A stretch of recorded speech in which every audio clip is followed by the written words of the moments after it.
ఇక తన తమ్ముడిని ఎమ్మెల్యేగా చూడాలని ఉందంటున్నారు ఆ ఎమ్మెల్యే. ఇందుకు అధిష్టానం ఆశీస్సులు కావాలని కోరుతున్నారు.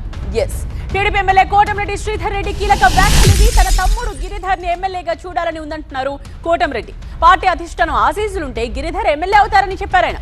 పార్టీ నేతలు సహకరించాలని విజ్ఞప్తి చేశారు. నెల్లూరు రూరల్ పొట్టెపాలెం దగ్గర ఏర్పాటు చేసిన బ్రిడ్జ్ నిర్మాణానికి శంకుస్థాపన కార్యక్రమంలో ఈ వ్యాఖ్యలు చేశారు కోటంరెడ్డి శ్రీధర్ రెడ్డి.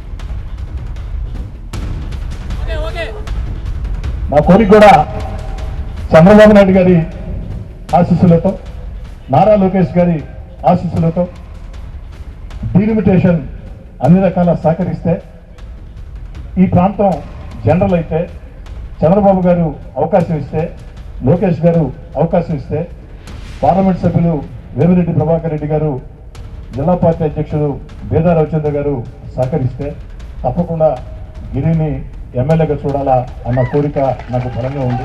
దాని